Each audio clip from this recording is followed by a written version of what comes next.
Good afternoon, everyone. Welcome to Public Health Virtual Education Series, Wažookį, Family Conversations. I'm Jamie, Public Health Worker Supervisor, and I'm here today with Ronell, the Public Health Nurse, who will help moderate today's session.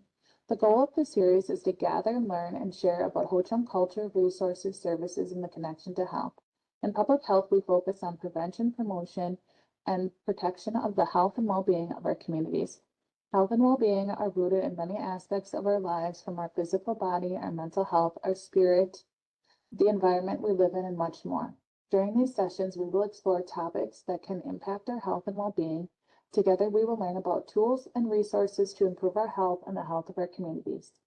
Today, we are happy to have Molly Brzezinski, the intern at Ho-Chunk Nation Health and Wellness Division, here to talk about healthier eating just got easier. We will have about 45 minutes for both presentation and Q&A. Please use the chat function to enter any comments or questions for our presenter, and Ronell and I will monitor the chat throughout the presentation and read the questions for our presenter at the end. You can raise your hand and come off of mute during the Q&A to ask questions out loud. Any questions that we do not have time for, we will bring to our presenter and email back to the group. This session is being recorded and will be posted on the Department of Health website and Facebook page. Everyone, please welcome Molly.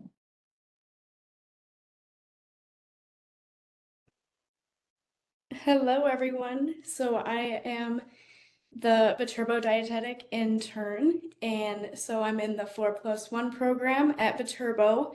So that means I got my bachelor's in the 4 years, and then the 1 year I'll be getting my master's. So that's what I'm completing now. And then I'll hopefully graduate in May. So I will pull up the presentation.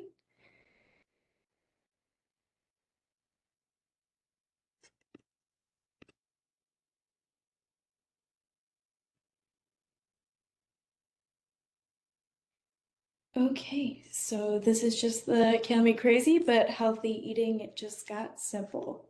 So I want to emphasize that this is not a diet talk, it's a make life easier talk and hopefully expand your nutrition knowledge. So we're just going to go over some simple tips, flexible recipes, myth busting, and then I'm going to include a tool. Oh, too far. So we're going to start with the why, because if we're going to make changes in our lives, we need to understand the reason behind it so that we can stay motivated when life gets hectic. So the first one would be more nutrients. So when we're cooking at home, you're in control. You can choose the healthier oils, adjust seasonings, reduce sodium, avoid added sugars. You can bake instead of fry, use whole grains, and then just make sure your overall meals are more balanced.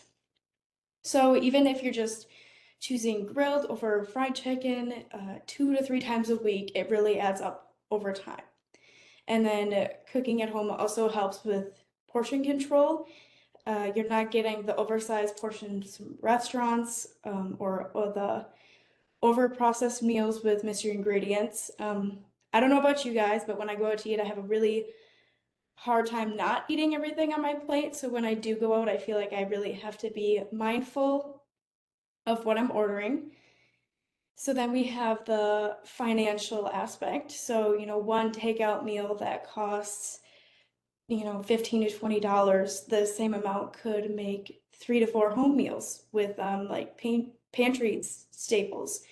So buying rice, beans, and the frozen vegetables in bulk really saves you money and time.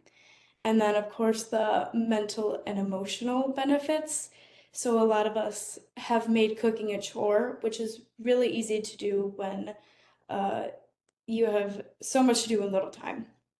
So cooking can reduce stress and promote mindfulness. It's creative, so you can experiment with flavors, learn new techniques, and just make it fun. It also can be a form of self-care or connection. So cooking with your kids, partner, or friends, this is truly a time to just disconnect and nourish yourself. So that leads me to my plate. This is just a simple visual tool for helping us build balanced meals. My plate is not a guilt trip, it's a guide. We see it everywhere, but I feel like we don't take the time to acknowledge what it's saying. So I like my plate because it doesn't tell you what to eat, it just shows you how to eat. So if we break it down, it's half of your plate of fruits and vegetables. So that's just going to be, color and fiber. And then we have a fourth of your plate being whole grains. So that's going to be brown rice, oats, whole wheat pasta or bread. And then a fourth of your plate protein. So chicken, fish, tofu, eggs, beans. And then there's dairy on the side there. So our milk, yogurt, and cheese. And this can also include dairy-free options because they also will have some calcium. So why my plate is beneficial is it's going to help us naturally eat more fiber, vitamins, and minerals, and it's going to help us feel fuller for longer. So it's going to help us reduce the urge to overeat later because our body is more satisfied. So I noted here that tacos and soups and casseroles can all still fit into my plate.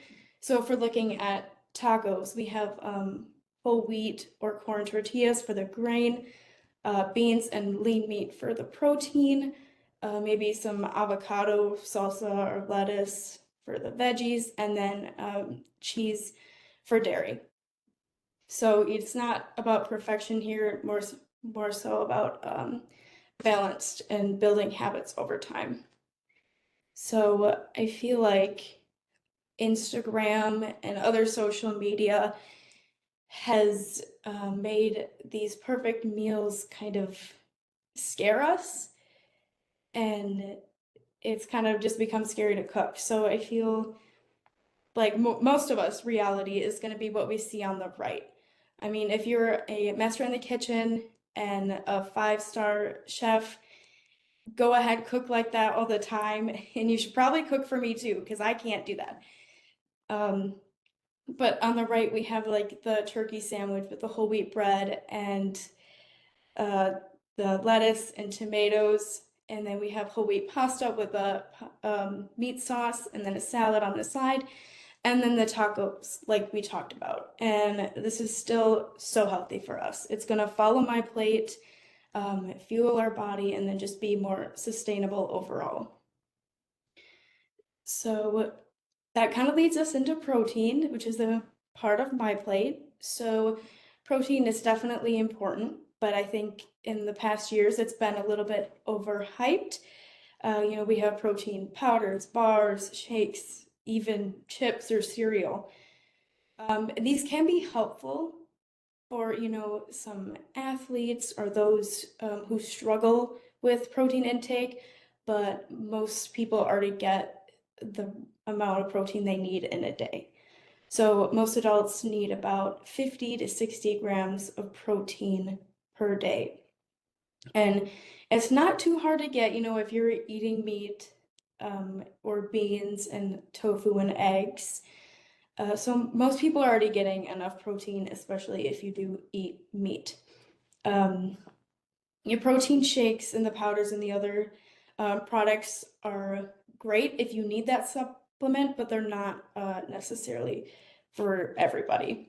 So the goal really isn't more protein, it's smart protein. So we kind of want to just focus on protein, yes, but add in those other key nutrients. So we want to mix the plant-based and animal-based protein. So the beans, which are plant-based, and then tofu, fish, eggs, dairy.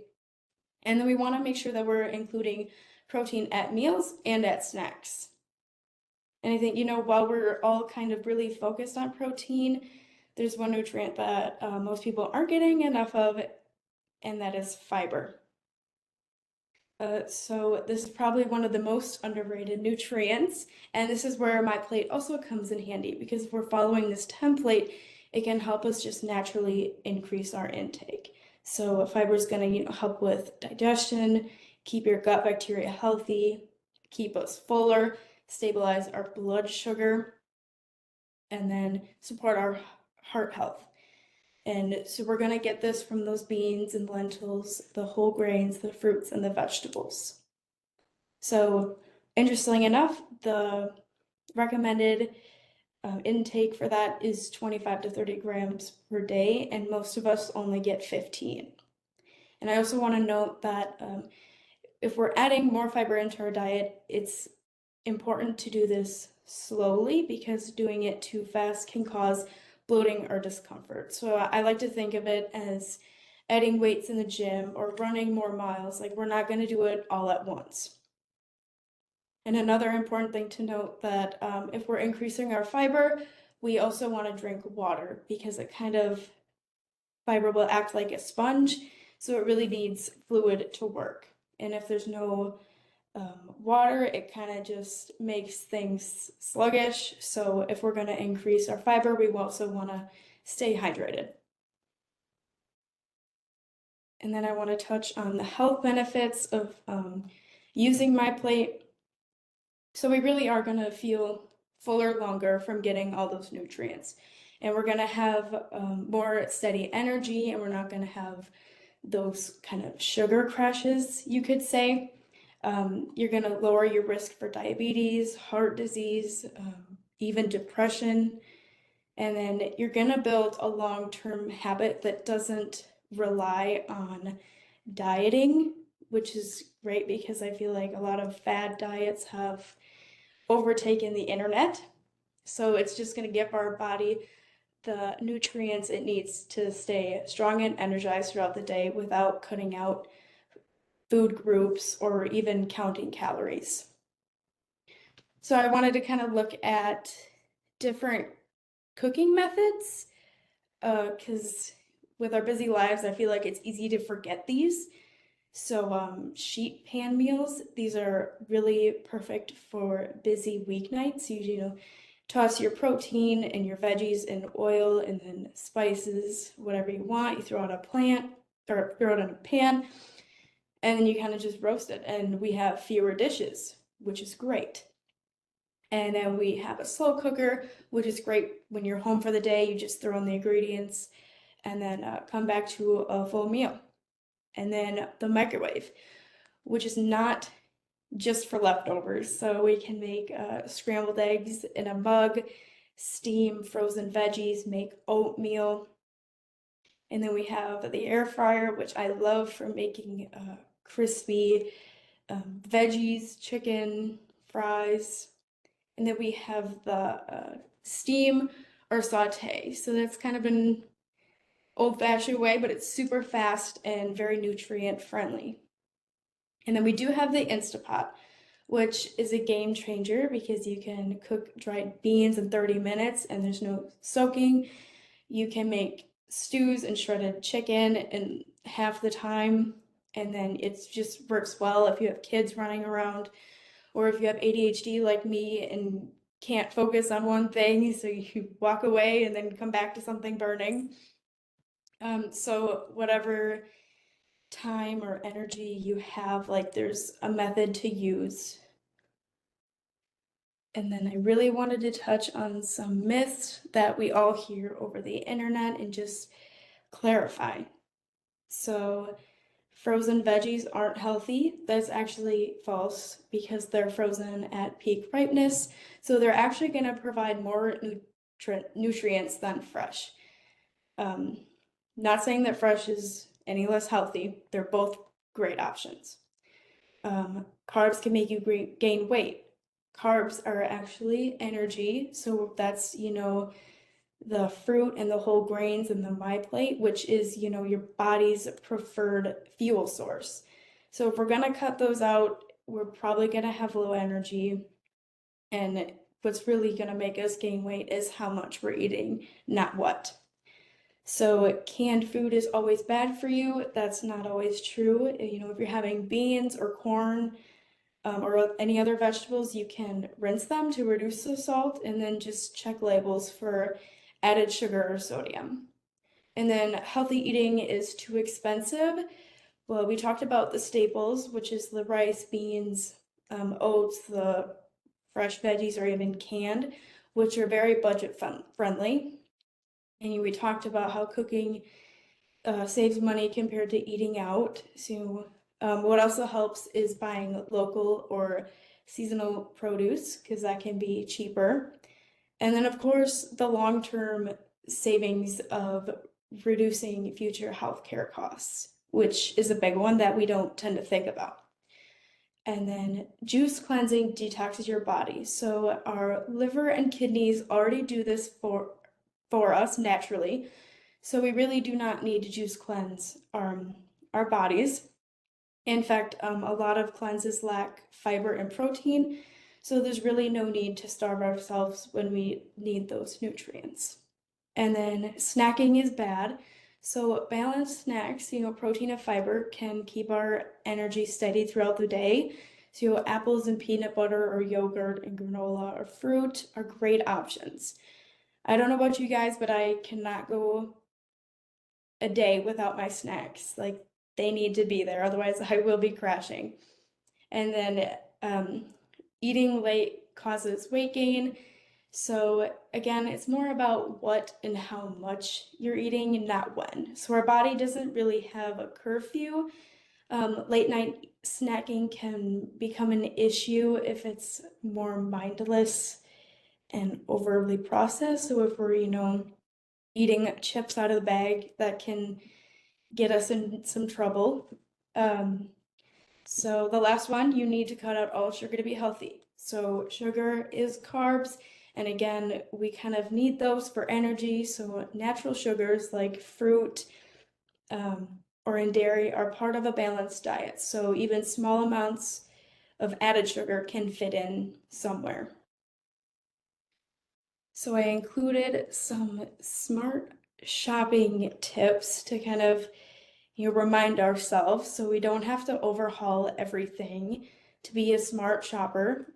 Even planning a few meals a week can really help save stress. So just planning 3 to 4 meals per week, not even the whole week, not the whole month, that can really help. And then just buying frozen or canned produce can just help, not be wasteful. If you're not going to use it, it's not going to go bad. Shopping the perimeter of the store. So just, around the edges, that's where all the fresh fruit and food is going to be. So I know it's hard, but to avoid shopping when you're hungry, it really does make a difference. So if you do go out and you're starving, maybe just get a snack first.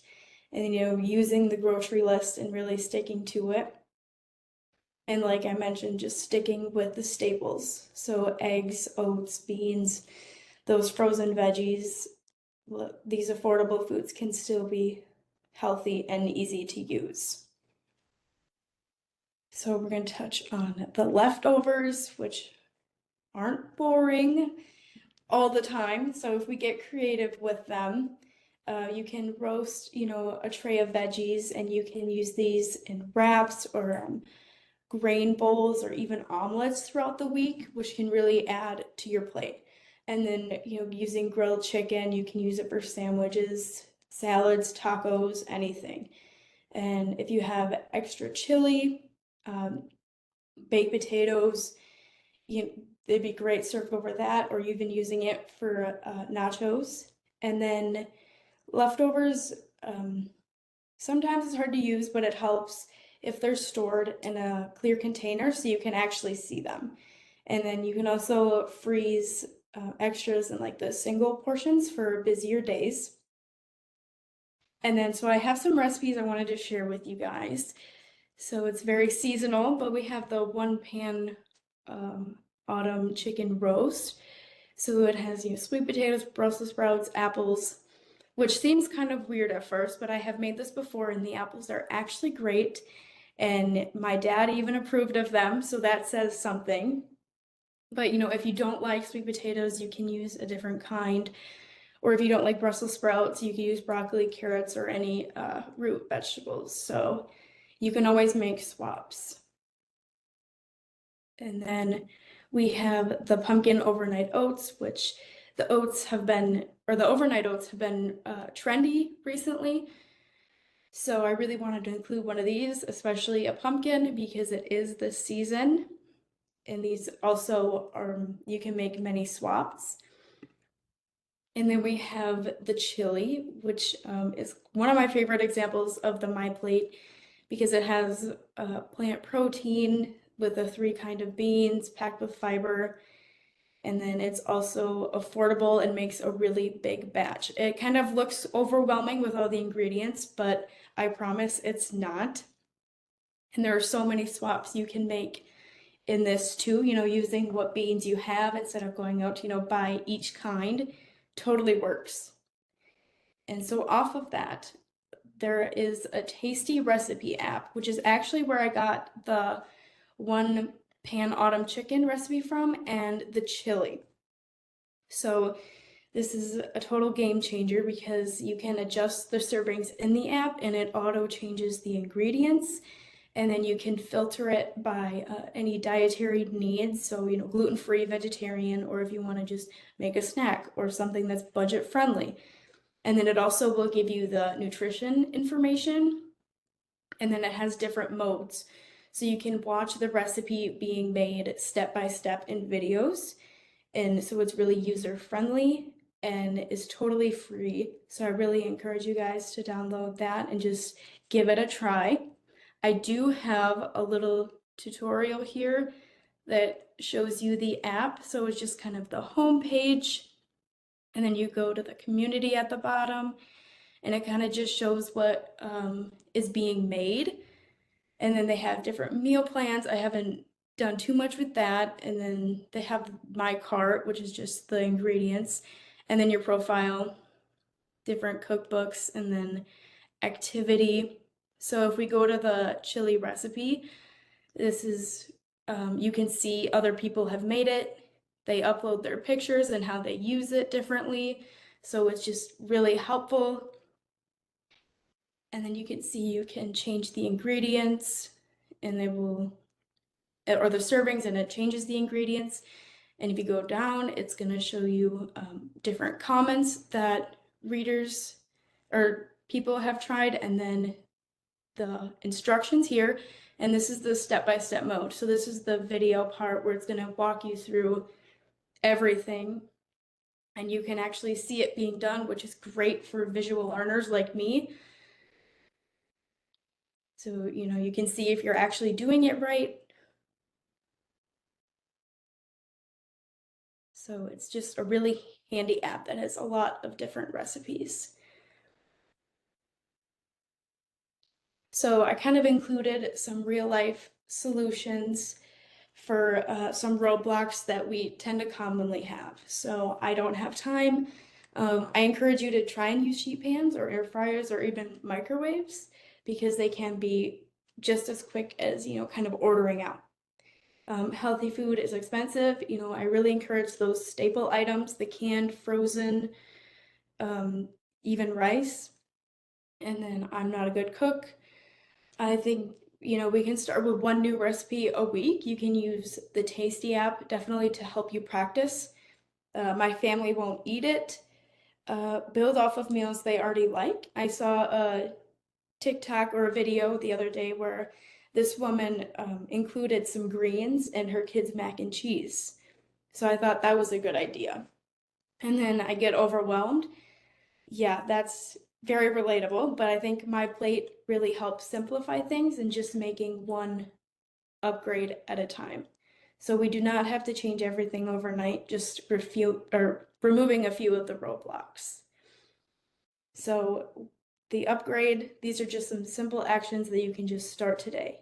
Cooking one extra meal at home, adding one fruit or veggie to a meal or even a snack, trying a new recipe, download the Tasty app, swap out a sugary snack for more of a balanced one, and then drinking more water, especially if we're going to be increasing our fiber. So these are small steps, but they are so big and can make a really big difference. So we have a daily quote.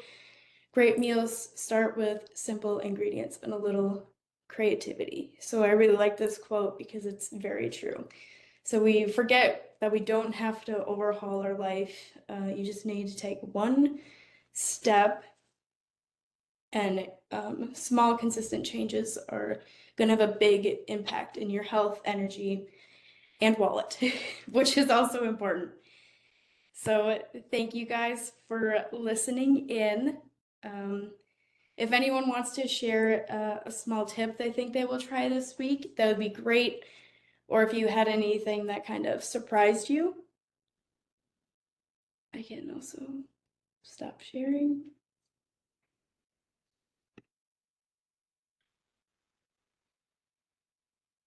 So I just downloaded the Tasty app because I never know what to make for dinner. Like Yes. everyone can relate to that, right? And I love lentils, but because they're cheap, right? But I never know what to make with them because it's always soup over and over and over again. So I just searched lentils and found sweet potato lentil curry and had to chuckle a little bit because apples were one of the ingredients. So apparently we're putting apples in everything now. Nice. I've also heard of people making kind of like taco mix with lentils and just cooking them like you would kind of ground beef and then just adding taco seasoning in there and then just using them in the tortilla. So I think that would also maybe be an idea.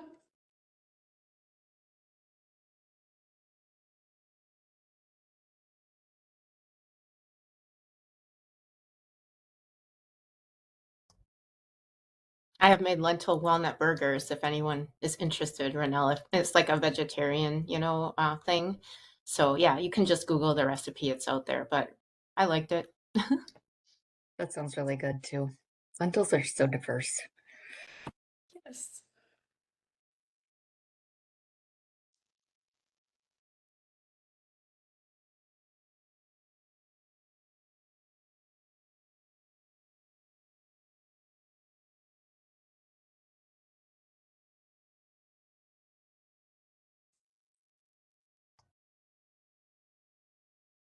Anyone else need any ideas for anything? We could brainstorm some fun ideas.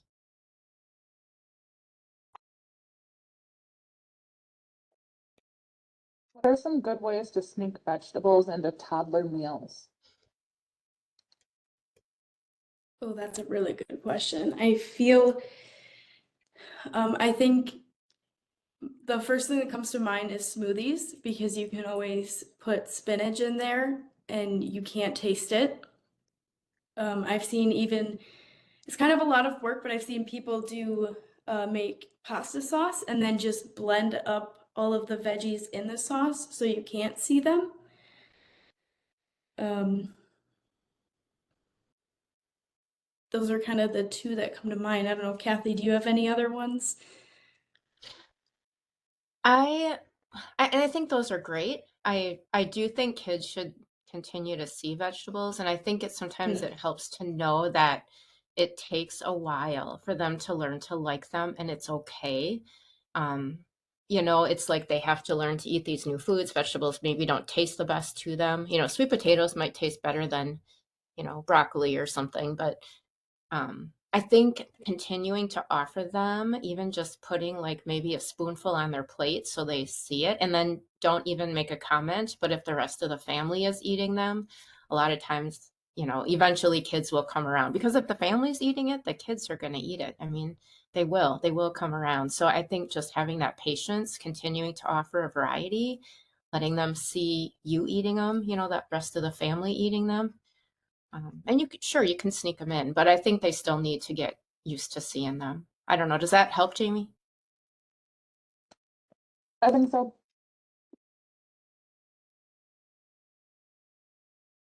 It's hard. It's really, really hard to not like say, eat your vegetables, right? Or whatever. It's really hard not to pressure them, but it helps if you don't. If you just have them there and actually don't pressure them.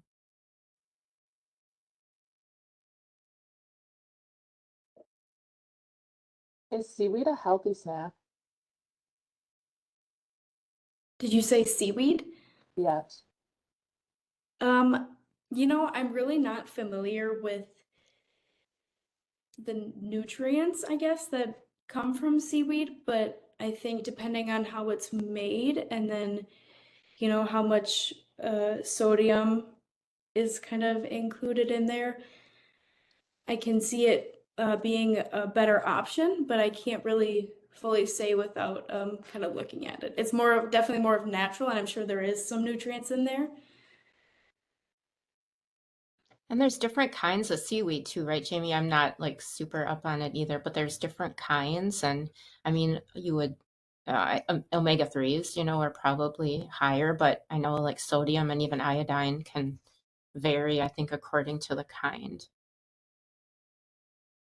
I can't read the label, it's all in Chinese. Oh, well, you would certainly think, it would be healthy, but maybe not like a ton every day or something. You know what I mean? Moderation and everything, just in case there is like the sodium and iodine that could be high.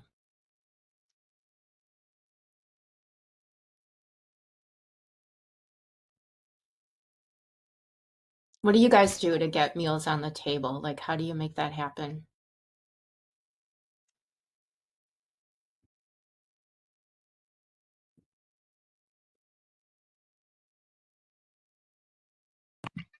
I dream about cooking all day. Like, is it time that I can make dinner? I'm that odd person out that I love making dinner. I don't care what it is.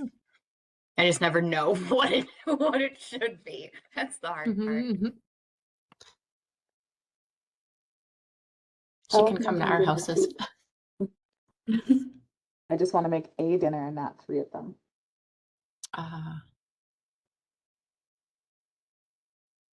For the kids. Yes. We could chat about that maybe if you want some time.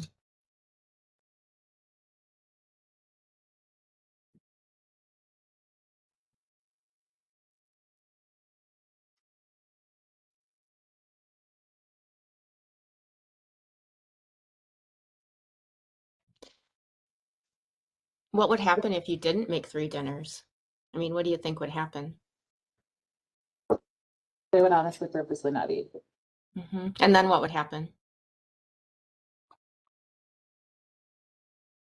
Crabby kids. And then, they're going to probably have a healthy snack before bed kind of thing.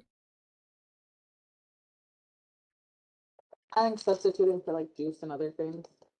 Mhm. Yeah, making sure they're hungry at supper. Well, that can be a really big thing if they were, just to have a snack or juice right before supper and they're not that hungry, that can really lead to pickiness. Or even, milk or something right before supper.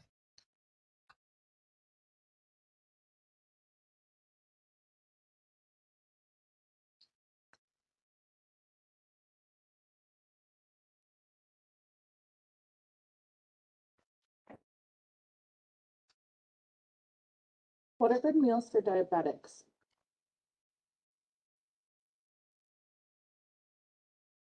Like something quick and easy.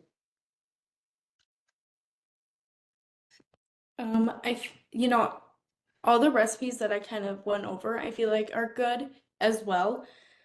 It's kind of just watching the portions for that, especially. But again, still focusing on the My Plate will help with that and just making sure that it's more whole grains. I did my mom sent me a sheet yesterday off Facebook that was foods that diabetic people should avoid, and it was, sweet potatoes and like all these fruits, and I was like, oh my gosh, no, like those are going to provide us so much nutrients, like we can still eat those. It just kind of, needs to be portioned out, so we're kind of, keeping track of that. But I think, the same rules still apply to diabetics as well. We're just kind of still watching the carb portions, and then of course monitoring our blood sugars and stuff. I think you did a good job talking about fiber and protein at each meal, and that certainly is going to help. you know, maybe they have a bigger portion of the non-starchy vegetables and a little bit less of the carb portion. That could be a strategy too. But I agree, you know, kind of using the plate, like the things you talked about, maybe just a bigger portion of veggies.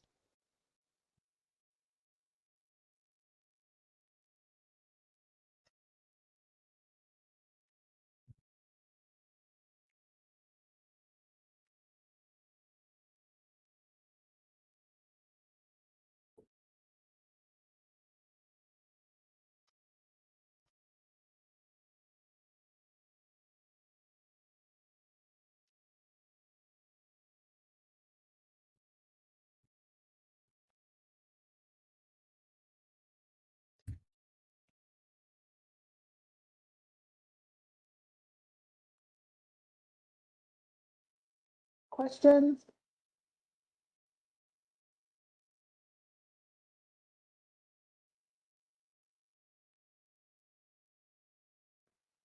Did you say question?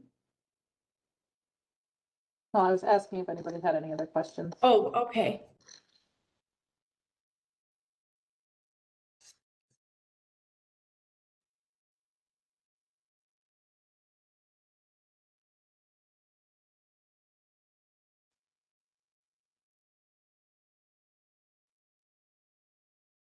If not, we will wrap it up. I will do our closing.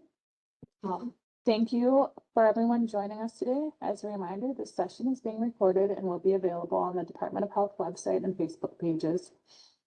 We look forward to seeing you at our next session next month.